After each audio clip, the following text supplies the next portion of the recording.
La saison 2022-2023 de Ligue 1 vient de se terminer. On va donc tisser son bilan, parler des surprises, parler des décevants et revenir sur cette saison de Ligue 1. Salut tout le monde, c'est Mathieu, j'espère que vous allez bien. On se retrouve aujourd'hui pour une nouvelle vidéo. On va revenir sur cette saison 2022-2023 de Ligue 1 car il s'en est passé des choses. Il y a eu des choses dans cette saison de Ligue 1 et on va y revenir. On va donc commencer par se remémorer un petit peu le classement final, ce top 20, donc dernière saison avant un petit moment je pense avec 20 équipes en Ligue 1. Vous le savez, l'année prochaine il y en aura 18, c'est pour ça qu'il y a eu 4 descentes en Ligue 2. Donc on commence déjà avec le titre de champion. Ils ont eu chaud mais ils ont été de chercher leur 11e titre de champion de France, le Paris Saint-Germain.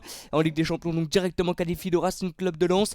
Ils devront passer par des barrages mais joueront quand même des matchs de LDC, l'Olympique de Marseille. Ils ont réussi à se qualifier en Ligue Europa, Rennes, et ils ont été chercher le dernier ticket européen pour la Conference League, c'est Lille. Et du côté des équipes malheureusement qu'on ne verra plus l'année prochaine et qui descendent donc en Ligue 2, c'est la JOCR malheureusement à la 7ème place, l'AC Ajaccio 18ème, 3 19ème et Angers 20ème. On va donc commencer par les surprises de cette saison 2022-2023 et bien évidemment on ne peut pas ne pas mentionner le Racing Club de Lens, peut-être la plus grosse surprise de cette saison avec une saison et un classement exceptionnel. 84 points pour Lens, un petit point d'écart avec le Paris Saint-Germain. Réellement, s'il n'y avait pas eu ce petit trou de résultats après la Coupe du Monde avec ces nuls qu'on se rappelle contre 3 je crois, ils avaient perdu contre Nice à domicile également, je pense vraiment que Lens aurait pu faire mieux qu'une deuxième place, mais c'est exceptionnel vraiment la saison des Lensois. Deuxième place, 84 points, historique saison des Lensois, c'est plus que mérité. Ils iront donc retrouver la Ligue des Champions et j'ai déjà hâte de voir Bollard en LDC, vraiment ça va être exceptionnel. Donc voilà, j'ai hâte également de voir le travail qui va être effectué du côté du Racing Club de Lens au niveau du mercato. Arrivée, départ, on parle déjà malheureusement d'un départ de Luis Openda à Leipzig, mais bon on va voir. Bien évidemment le fait que Lens soit en LDC va faire rester des joueurs et va surtout en faire venir, donc on a hâte de voir ça.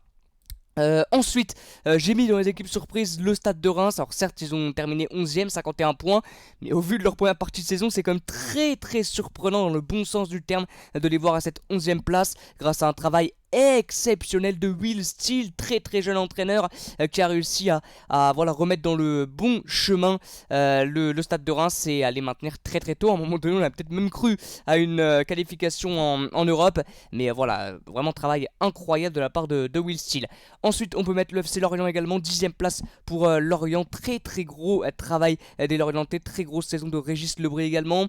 On a eu peur au mercato hivernal avec le départ bien évidemment de Terem Moffi à Nice et de Dango Ouattara je crois à Bournemouth, au Southampton Bournemouth je crois, je sais plus. En tout cas il est parti en première ligue. On avait un peu peur du côté lorientais, mais c'est quand même une super saison donc à cette 10ème place avec 55 points. Un peu surprenant comme de les voir là, on pensait peut-être comme Reims qu'ils avaient vraiment joué le maintien avec cette saison à 4 descentes, mais ils ont réussi à l'assurer très rapidement et très grosse saison vraiment des Lorientais qui ont battu Lyon à l'aller, qui ont battu le Paris Saint-Germain aussi au parc, donc vraiment de très grosses performances pour les coéquipiers de Laurent Abergel. Ensuite pour les décevants il y en a beaucoup, j'en ai mis 4, j'ai mis bien sûr l'Olympique Lyonnais qui termine très exactement à une... Hop, je le mets ici, 7ème place pour les Lyonnais, 62 points. Donc réellement, c'est pas du tout ce qui était prévu pour l'Olympique lyonnais, bien sûr. Hop. Ensuite, on a l'AS Monaco, bien évidemment, l'AS Monaco qui a 2 journées de la fin était 4ème et qui s'est complètement écroulé, qui ne sera pas en Europe la saison prochaine. Philippe Clément a été remercié, c'est vraiment une mauvaise saison bien sûr pour les Monégasques. En Europe également, éliminé en 8ème de finale. Nantes, c'est pareil, c'est vrai que l'Europe a pris beaucoup de place cette année dans les jambes nantaises. Réellement l'énergie était compliquée, en plus on était jusqu'au bout en Coupe de France, donc j'ai joué presque tous les 3 jours. Ils sont maintenus mais c'est quand même décevant la saison des Nantais, mais bon le principal c'est le maintien et ils l'ont réussi. Et Nice bien évidemment, on y a cru à un moment donné du côté de Nice à la résurrection niçoise. Il y a une Coupe d'Europe avec Didier Digard qui avait bien repris l'équipe en main, mais en fin de saison c'était un petit peu compliqué. Donc voilà, ces 4 équipes ont vraiment déçu. Et on va donc terminer par se poser cette question: est-ce que c'était une bonne saison? Réellement oui, il y a eu de l'enjeu, il y a eu de l'intérêt et du suspense à regarder cette Ligue 1 jusqu'à la fin, même pour le titre de champion, hein, ils l'ont lésés à l'avant-dernière journée, les Parisiens. Et réellement, comme on l'a dit, si Lens avait peut-être fini le match à 11 contre Paris, ils auraient pu au Parc des Princes les battre et ça aurait tout changé. On a Marseille qui était pas très loin aussi, mais ils se sont un petit peu écroulés en fin de saison. Pour l'Europe, ça a été très très serré avec Lyon, avec Nice, Monaco, Lille, Rennes. Et puis on a ces petits points qui séparent la Ligue Europa, la Conference League et le non Europe, avec l'AS Monaco par exemple. Et puis le maintien, alors Angers, ça fait très longtemps maintenant malheureusement qu'ils sont condamnés à la Ligue 2, 3 un petit moment aussi, Ajaccio aussi, mais Strasbourg, Nantes, Brest, Auxerre, c'était un petit peu un nouveau championnat qui se jouait entre ces équipes-là et c'était vraiment très très intéressant. Donc oui, c'est une bonne saison qu'on a vécue avec du suspense, de l'intérêt pour le titre, pour l'Europe, pour le maintien, c'était vraiment très intéressant. On a pu voir aussi des pépites, des très très bons joueurs comme Elias Bencheghir par exemple du côté de l'AS Monaco et plein d'autres bien évidemment.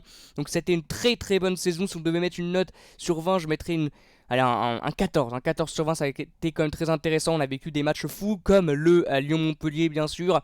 Des renversements de situation assez incroyables, de très très belles ambiances. Donc voilà, vraiment j'ai trouvé que c'était une très très bonne saison du côté de la Ligue 1. N'hésitez pas à donner votre avis dans l'espace commentaire également et à mettre une note sur cette saison de Ligue 1. Voilà, c'est la fin de la vidéo. Merci beaucoup de l'avoir suivi. On se retrouve, je ne sais pas quand, je pense pour une nouvelle vidéo parce que là vous le savez, il y a plus beaucoup de matchs. En tout cas, il n'y a plus de matchs au niveau des compétitions européennes. Donc voilà, on verra si on fait des lives, mais ça m'étonnerait. Donc voilà. Merci beaucoup d'avoir suivi cette vidéo. Comme d'habitude, je vous dis à bientôt et ciao.